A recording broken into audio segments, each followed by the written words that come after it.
three. Hey, good afternoon. My name's Brad. Good afternoon, Brad. I'm McCall. Very nice to meet you. Nice to meet you as well. We're excited to have you in for this business analyst position. I'm looking forward to chatting with you today. Yeah, thank you for your time, and I'm looking forward to being here and getting to know more about you throughout the process as well. Absolutely. Well, let's dive right on in. Just right off the bat, I'd love for you to tell us a little bit about yourself. Absolutely. So my name's Brad. I'm currently an MBA student here at Boise State.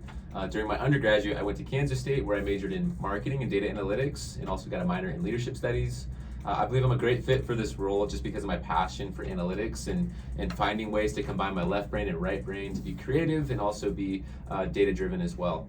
Outside of work and school, I love all things outdoors, sports, and sports is a hobby that I love so much that I created a club here at Boise State as well to help connect and bond with other graduate students. So I really enjoy that, and I'm looking forward to being here and getting to know more about you as well. All right, awesome. I'm glad to hear that you're so involved in your community. That's awesome.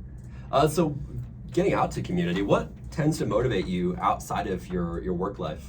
Yeah, that's a great question. Kind of what I touched on just a little bit in the last question. I love just connecting graduate students in sports and playing in those hobbies that we can all bond over. So for me, I'm really just motivated in building community. And so whether that be directly with family, friends, the local community, I aspire to grow and thrive alongside the community. And so like I said, the club with students, volunteering, anything I can do to be a part of the community is what really motivates me, just to do better work, even when I'm in work or outside of work, just getting that connection to the community. That's awesome. Yeah. And what actions or events would you say led you to apply for this position? Yeah, so I really felt right now was the right time to apply.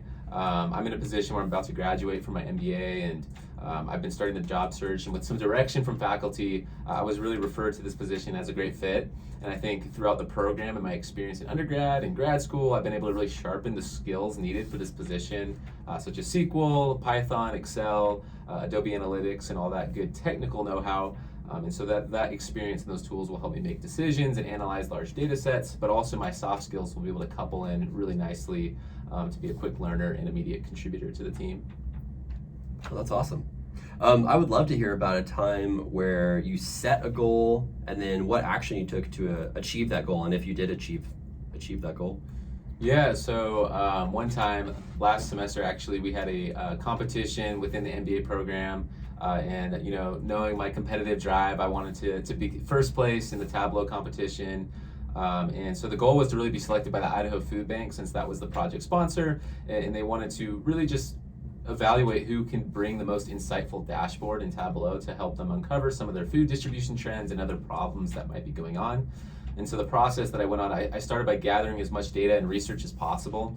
I was able to utilize some direct data sets from the Idaho Food Bank, and then also connect some external research with some census data to clean and transform into Excel, put it into a database, and then work that out on all the all the kinks with it, right? All the problems that come with raw data, and then put that data back into Tableau.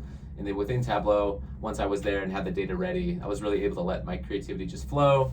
And that's where a bunch of ideas came into play. And so I think what really helped me was setting a consistent schedule, having a time where I could be committed each and every day to contributing to it and adding value to it incrementally. And then just not being limited by anything, by just going all in and uncovering what I can in the time period I had. So I uncovered all things like branch distribution trends to county incomes, per capita statistics. And by doing this, at the end of the process and the end of the competition, I was able to submit a high quality project that was condensed, but also the most insightful things for the food bank to consider. And in result, they ended up selecting that project as the most insightful. So that's awesome. I'm glad to hear that you were able to provide that much value to a local organization like that. That sounds very data driven, and so branching off of that, I'd love to know about a time where you made a data driven decision and what the outcome was of that decision. Yeah, for sure. So that last example was definitely very data driven heavy. Another example from my past experience was this last summer with Boeing. I was an e-commerce intern, and that role was definitely all in the data and working with people across the organization to make things happen. And so one time, I was tasked with analyzing the on-site search data for one of our websites, which is BDI, and it's a website where we serve airplane parts to consumers, direct to them, to some businesses, services, all that like just stuff on there, aerospace part related. And so I wanted to just get an understanding of how people were navigating the website. And so I exported a bunch of raw data, just basically showing how they were going from, the parts of the website to the final product and the purchase. And ultimately, I found through just data exploration that 10% of our customers were really searching in like vague terminology, indicating that there was a pain point and they didn't really know exactly how to get or find the product they needed. Whereas 90%, which is a large amount, knew exactly what part they were going into the website for and searched to it specifically. And so from this findings, I was able to go deeper, make some visuals, uncover some trends, and I realized that a lot of these vague searches were around some of the brands that people maybe were less familiar with and had a harder time getting access to. So because of that, I was able to recommend to management that we should redesign some of our landing pages for some of the brands that people were looking for but had a hard time getting to. And so in turn, they really liked the idea, and they continue to give me like the opportunity to dig further, start incorporating some financial metrics into it. And my internship was complete before I did see implementation of this. However, I got a lot of good feedback leaving with that recommendation in mind. So that sounds like an incredible project. That's really interesting. Moving on from the data-related questions, I'm wondering in your own life if you could describe a situation where you had conflict, and what did you do to resolve that conflict? Yeah, absolutely. I think conflict is a normal part of life, and I think healthy conflict can actually promote teams and can promote people to go to new heights and bring projects further. In fact, one of my top Clifton strengths is harmony, which is someone that really likes to bring resolution and actually avoid conflict. And so this was on display a lot when I was a instructor at Kansas State for an undergrad leadership course. And early often in the semester, I noticed that a couple students were submitting work that was really identical. And so after a little bit of uncovering, I realized that they were basically cheating off each other and submitting the same work. And that's a major conflict, not only for themselves, but for just academic integrity. And so to resolve this conflict, I consulted with the head professor, and then I went to talk to them individually after class and get just a feel for their situation and let them have a chance to just speak, and I listen. And ultimately, based on what I heard and based on what I talked about with the professor and the students, I chose a course of action that was exemplifying grace and giving them a second chance. But ultimately, I did decide to keep an eye on them and see what the work would look like after that incident and that conflict that we tried to resolve. And so I think the big takeaway for me is that keeping a clear expectation that everyone can understand and agree upon is important to make sure incidents like this don't happen. That's very interesting. I would love to hear about perhaps what one of your greatest or a few of your greatest weaknesses are. Yeah, I'd say one of my biggest weaknesses is just work-life balance in general. I struggle with dealing with how to balance that appropriately, and occasionally I get so involved or just bought into a project that I'll easily fatigue because I spend so long and so much time onto it, which is never a good thing. And so to combat this weakness, recently I've been just working on creating a better schedule for myself, giving myself time to work out during the day, take breaks, spend time with friends, family, just catch up with them. That all those things have been integral for me to balance out my schedule and to just keep my mental health in check. So that's awesome. I'm glad to hear you're balancing that out.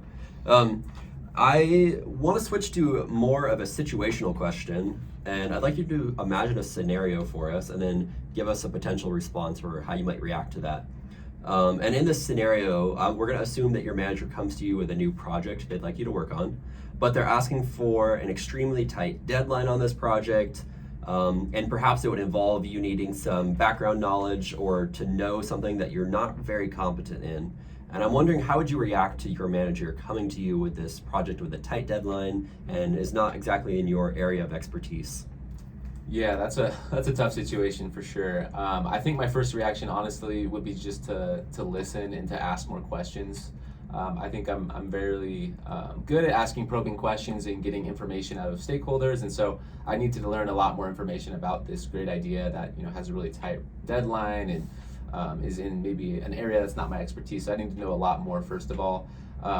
But with the deadline being such a stress point, I am a quick learner, and I'm also very willing to learn and grow these new skills. But I think ultimately, if that deadline and we determine after talking and learning more information is too much of a hindrance, then I think compromise is the best course of action and trying to find a mutual beneficial solution that could work for both of us that might incorporate a different deadline or a different kind of iteration of the project or idea in mind.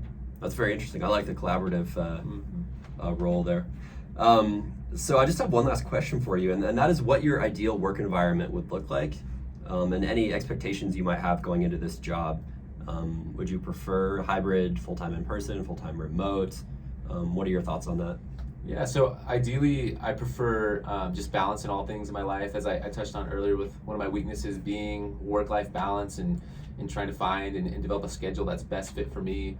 I think hybrid is definitely the way where I can maximize that balance in my life.